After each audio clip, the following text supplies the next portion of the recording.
Hello दोस्तों, अस्सलाम वालेकुम। ये जो हमारी 90 डेज़ इंग्लिश स्पीकिंग कोर्स की सीरीज़ चल रही है, उसका आज ये डे 6 है, यानी छठा दिन है। तो आज हम पढ़ेंगे टेंस के बारे में। टेंस का इस्तेमाल कैसे होता है, इसका रूल क्या है और कैसे हम अपनी इंग्लिश स्पीकिंग में इसका इस्तेमाल करेंगे, ये देखेंगे। सबसे पहले थोड़ा सा देख लेते हैं टेंस है क्या।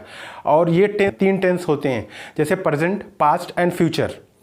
और प्रेजेंट के 4 हिस्से होते हैं, उसी तरह पास्ट के 4 हिस्से होते हैं, उसी तरह फ्यूचर के 4 हिस्से, यानी 12 हिस्से होते हैं। तो आज हम पढ़ेंगे प्रेजेंट इंडेफिनिट टेंस के बारे में। और दुनिया के किसी भी लैंग्वेज, किसी भी ज़बान में 3 ही ज़बानें होती हैं, 3 ही टाइम होता है। जैसे उर्दू में माजी, हाल, मुस्तकबिल, उसी तरह इंग्लिश में प्रेजेंट, पास्ट एंड फ्यूचर होता है।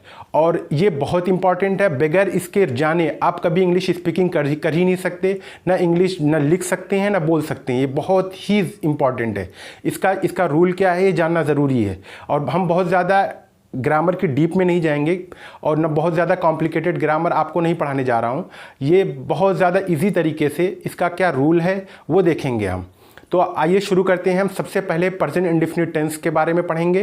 प्रेजेंट इंडेफिनिट टेंस क्या है, इसका कैसे इस्तेमाल होता है और उसका रूल क्या है वो देखते हैं। सबसे पहली चीज़, आप किसी भी टेंस, किसी भी जुमले में सबसे पहले जो हमारा सब्जेक्ट होता है वो आता है, उसके बाद वर्ब आता है, उसके बाद ऑब्जेक्ट आता है। वर्ब जो आता है, वर्ब का आना बहुत, वर्ब ही सब कुछ चेंज करता है। किसी भी जो, जैसे हमारा प्रेजेंट है तो उस वर्ब ही चेंज करेगा हमारे पास्ट में, और वर्ब ही चेंज करेगा हमारे फ्यूचर जो, इसलिए कि वर्ब बहुत इंपॉर्टेंट है, वर्ब का जानना ज़रूरी है। लेकिन सबसे पहले जो आएगा, आपको मैं पहले वीडियो में पढ़ा चुका हूँ, क्या है सब्जेक्ट, क्या है वर्ब, क्या है ऑब्जेक्ट, क्या है। सबसे पहले सब्जेक्ट जो जुमले में काम करने वाला होता है। जैसे मैं जाता हूँ, उर्दू में जैसे मैं बाज़ार जाता हूँ, तो मैं जो हूँ वो सब्जेक्ट हूँ, जाना जो है वही वर्ब है। और बाज़ार क्या है, बाज़ार ऑब्जेक्ट है। उसी तरह इंग्लिश में भी यही होता है। जब सबसे पहले सब्जेक्ट आएगा, उसके बाद वर्ब आएगा, उसके बाद ऑब्जेक्ट आता है। उर्दू में थोड़ा उल्टा होता है इसका, लेकिन इंग्लिश में सबसे पहले सब्जेक्ट आता है, उसके बाद वर्ब आएगा, उसके बाद ऑब्जेक्ट आएगा। कभी कहीं भी किसी भी टेंस का जुमला हो या कोई भी इंग्लिश का कोई भी सेंटेंस हो, सबसे पहले सब्जेक्ट ही आएगा, उसके बाद वर्ब आएगा, उसके बाद ऑब्जेक्ट आएगा। वर्ब ऑब्जेक्ट कभी कभी नहीं आता, सब्जेक्ट और वर्ब से भी एक पूरा जुमला कंप्लीट हो जाता है। तो इसका सबसे पहले जैसे अब हम प्रेजेंट इंडेफिनिट टेंस में, जैसे जो वाहिद वाले जुमले होते हैं, जैसे ही, शी, इट, ये क्या है, ये वाहिद है। और कोई एक नाम, ये वाहिद है। और इसके साथ जो वर्ब आएगा उसमें हम एस या ई एस को बढ़ा देंगे। जैसे गो है तो गो से गोज हो जाएगा। और जैसे अब इसी तरह कम है, कम से कम्स हो जाएगा। डू है, डू से डज हो जाएगा। उसी तरह मिस है, मिस से मिसेज हो जाएगा। तो जैसे अब वो बाज़ार जाता है तो ही गोज़ टू मार्केट, वो स्कूल जाती है, शी गोज़ टू स्कूल, ना कि गो टू स्कूल। इसलिए कि ही, शी, इट और कोई एक नाम के साथ एस या ई एस को बढ़ा देंगे, सिर्फ वाहिद जुमले में, ना कि प्लूरल। जो आई, यू, दे, वी के साथ हम जो, जैसे जो वर्ब है वो सेम उसी तरह रहेगा, अपनी फर्स्ट फॉर्म में ही रहेगा। वर्ब की 3 फॉर्म होती है, फर्स्ट, सेकंड, थर्ड। जैसे सब मिसाल के तौर पर गो फर्स्ट है, वेंट जो है उसका सेकंड फॉर्म है, और गॉन जो है वो थर्ड फॉर्म है। तो यहाँ पे जो प्रेजेंट इंडेफिनिट टेंस में हमारी ये फर्स्ट फॉर्म ही लगेगी। और ये जो हम सिर्फ वाहिद के साथ, हम गो से गोज हो जाएगा, कम से कम्स हो जाएगा, और इसी तरह ब्रिंग से ब्रिंग्स हो जाएगा। तो अब जैसे सिर्फ वाहिद के साथ, जैसे ही, शी, इट और कोई एक नाम। अगर प्लूरल जुमला हुआ, वी, यू, दे या आई, इनके साथ हम एस या ई एस को नहीं लगाएंगे। कहाँ पे अब इसमें कहाँ पे एस आता है, कहाँ पे ई एस आता है, वो देख लेते हैं। जैसे गो है, गो में ओ, जब ओ कभी भी किसी भी वर्ड के आखिर में ओ आया, जैसे गो में ओ लास्ट लेटर है, तो ये गो से गोज हो जाएगा। उसी तरह डू से डज हो जाएगा। उसी तरह अगर डबल एस लास्ट, कोई वर्ड के आखिर में डबल एस आता है, किसी वर्ब के आखिर में डबल एस आता है, तो वो भी वहाँ पे भी ई एस बढ़ाएंगे। जैसे मिस से मिसेज हो जाएगा। उसी तरह अगर किसी वर्ब के आखिर में एस एच आता है तो वहाँ पे भी हम ई एस को बढ़ा देंगे। जैसे ब्रश से ब्रशेज हो जाएगा। उसी तरह विश से विशेज हो जाएगा। उसी तरह अगर किसी वर्ब के आखिर में एक्स आता है तो वहाँ पे भी हम ई एस को बढ़ाएंगे। जैसे फिक्स है, फिक्स से फिक्सेज हो जाएगा। उसी तरह अगर किसी किसी वर्ब के आखिर में डबल जेड आता है तो वहाँ पे भी हम ई एस को बढ़ाएंगे, जैसे बस से बजेस हो जाएगा। और उसी तरह अगर किसी वर्ब के आखिर में सी एच आता है तो वहाँ पे भी हम ई एस को ही बढ़ाएंगे, जैसे रीच, रीच से रीचेज हो जाएगा, जैसे कैच, कैच से कैचेज हो जाएगा। और वाई, अब ये थोड़ा सा देख लीजिए, अगर वाई किसी वर्ब के आखिर में वाई आया तो हम, और वाई से पहले कोई कॉन्सोनेंट आया, यानी ए ई आई ओ यू, ये जो 5 वॉवेल हैं उनको छोड़कर अगर कोई आया तो वहाँ पर हम वाई को हटाकर आई को लाएंगे। जैसे क्राई, क्राई में C R Y, last letter है वाई, तो वाई को हम हटाकर आई लगाएंगे और ई एस बढ़ा देंगे। जैसे क्राइज, क्राई से हो जाएगा cries, C R I E S, Y को हटा देंगे। उसी तरह है ट्राई, ट्राई से हो जाएगा वाई को हटाएंगे आई लाएंगे, हो जाएगा ट्राइज। उसी तरह फ्लाई, जैसे फ्लाई में लास्ट लेटर वाई है तो वहाँ पर हम वाई को हटाकर फ्लाइज कर देंगे, फ्लाई से हो जाएगा फ्लाइज। और ये जैसे ओ डबल एस और एक्स और एस एच और सी एच और डबल जेड, ये अगर कोई किसी भी जुमले के किसी भी वर्ड के आखिर में आया तो ये वर्ब के आखिर में आया तो हम ई एस को बढ़ाएंगे और वाई को बताया। और इसके अलावा कोई भी वर्ड आता है, कोई भी वर्ब आता है उसमें एस ही लगेगा। आइए प्रेजेंट इंडेफिनिट टेंस का आपको बताया, जैसे अब इसकी जो हमारी डेली रूटीन होती है, जैसे मैं I get up early in the morning, मैं सुबह में उठता हूँ, ये क्या है, प्रेजेंट इंडेफिनिट टेंस है। और उसी तरह आई ब्रश माई टीथ, मैं अपना दांत साफ करता हूँ, ये प्रेजेंट इंडेफिनिट टेंस है, ये मेरी डेली रूटीन है। आई टेक अ बाथ, मैं नहाता हूँ, ये मेरी डेली रूटीन है। आई टेक लंच, तो ये मेरी क्या है, ये मेरी डेली रूटीन है, ये मैं डेली करता हूँ, ये मेरी रूटीन है। उसी तरह I put on my cloth, I put on my cloth, तो ये क्या है, ये भी मेरी डेली रूटीन है। उसी तरह आई गो टू मार्केट या आई गो टू स्कूल, फिर I take lunch, I take dinner, या I play in the ground, I play cricket, ये क्या है, मेरी डेली रूटीन है और ये मैं करता हूँ। तो यही क्या है, ये प्रेजेंट इंडेफिनिट टेंस है। ना कि ता ती ते आया तो वहाँ पर हम प्रेजेंट इंडेफिनिट टेंस होगा। यही सबसे जो हमारी डेली रूटीन होती है, तो हम सुबह से शाम तक जो भी करते हैं वही प्रेजेंट इंडेफिनिट टेंस है। और इसका आप डेली रूटीन के हो सके तो आप डेली रूटीन के कुछ 10 जुमले आप हमारे कमेंट बॉक्स में लिख कर डालिए और उसको मैं चेक करूँगा। आइए दोस्तों, अब कुछ इसका एग्जाम्पल देखते हैं।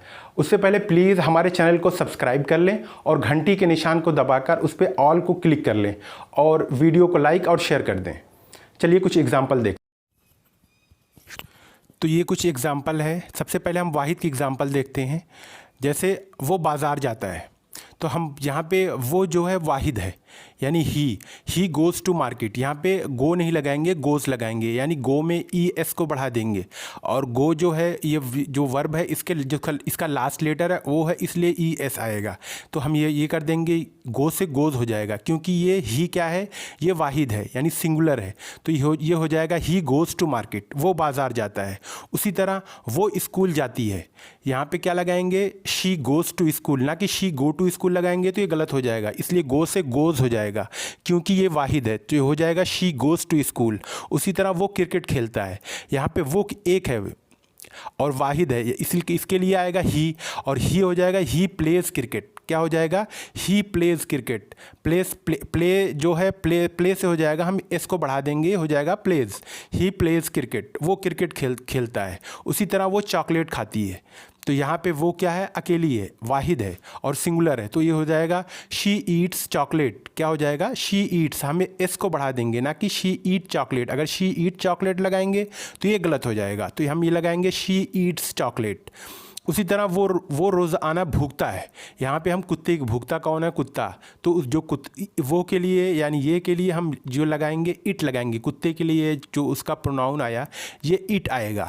कभी भी हम कुत्ते जो हम पालतू कुत्ते होते हैं उसके लिए हम ही या शी उसका इस्तेमाल कर सकते हैं, लेकिन जो स्ट्रीट डॉग होते हैं उसके लिए या किसी भी जानवर, छोटे जानवर के लिए और कोई किड्स के लिए हम इट का इस्तेमाल करते हैं। तो ये आएगा it barks every day. It क्या है, सिंगुलर है, और ये कुत्ता जो यहाँ पे हम जिसके बारे में बात कर रहे हैं वाहिद है, तो ये हो जाएगा इट बार्क, ना इट बार्क्स हो जाएगा, ना कि bark. It barks every day.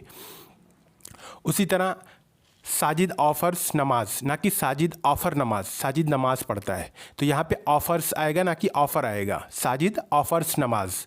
उसी तरह आयशा कुरान की तिलावत करती है, तो यह आ जाएगा Ayesha recites the Quran. Ayesha recites the Quran. Recite नहीं आएगा, रिसाइट मीन्स तिलावत करना, तो यहाँ पे रिसाइट्स आएगा। उसी तरह सूरज पूरब में निकलता है, तो the sun rises in the east. Rise नहीं होगा, राइजेज आएगा। एस को बढ़ाएंगे, यहाँ पे एस को बढ़ाएंगे, RISE राइज मीन्स होता है निकलना, उसको हम इसमें एस को बढ़ा देंगे क्योंकि हम वाहिद के यहाँ सिंगुलर की बात कर रहे हैं, तो ये हो जाएगा the sun rises in the east. उसी तरह माजिद चाय पीता है, माजिद टेक्स टी, ना कि माजिद टेक टी। टेक लगाएंगे तो गलत हो जाएगा क्योंकि माजिद जो है वाहिद है, सिंगुलर है, तो ये इसलिए आएगा माजिद टेक्स टी। और मैं उम्मीद करता हूँ वाहिद वाले जुमले आपको समझ में आ गए होंगे। आइए कुछ हम प्लूरल के बारे में देख लेते हैं। जो आई जो होता है इंग्लिश में हमेशा प्लूरल होता है, आई, यू, दे, वी वगैरह, ये सब क्या होते हैं, प्लूरल होते हैं। तो इसके भी कुछ जुमले देखते हैं। यहाँ पे हम लगाएंगे, जैसे मैं सुबह में 5 बजे उठता हूँ, I get up at 5 o'clock in the morning. अब यहाँ पे गेट्स अप नहीं लगाएंगे क्योंकि ये प्लूरल है, आई गेट अप लगाएंगे। I get up at 5 o'clock in the morning. तुम झूठ बोलते हो, यू टेल अ लाई। यहाँ पे टेल्स नहीं लगाएंगे, you tell a lie. You क्यों है, यू यहाँ पे टेल क्यों लगाएंगे, क्योंकि यू जो है यू प्लूरल है, तो यहाँ पे कहेंगे यू टेल अ लाई, तुम झूठ बोलते हो। उसी तरह वे लोग सच कहते हैं, they tell the truth. They tell the truth, यहाँ पे टेल्स नहीं टेल लगाएंगे, दे क्योंकि दे प्लूरल है। उसी तरह we play with our friends, हम लोग अपने दोस्तों के साथ खेलते हैं। उसी तरह साजिद और माजिद स्कूल जाते हैं, यहाँ पे सिर्फ साजिद की बात नहीं हो रही, यहाँ पे दोनों की बात हो रही है, इसीलिए ये गोज़ नहीं होगा, गो होगा। यहाँ पे ये प्लूरल हो गया क्योंकि एक से ज़्यादा आ गया, साजिद और Majid. Sajid and Majid go to school. उसी तरह हम लोग खत लिखते हैं, वी राइट लेटर्स। उसी तरह वे लोग खेत में काम करते हैं, they work in the field. Works नहीं होगा, वर्क आएगा क्योंकि दे प्लूरल है। उसी तरह हम लोग किताब पढ़ते हैं, वी रीड बुक्स। यहाँ पे रीड्स नहीं होगा क्योंकि वी प्लूरल है, वी रीड बुक्स।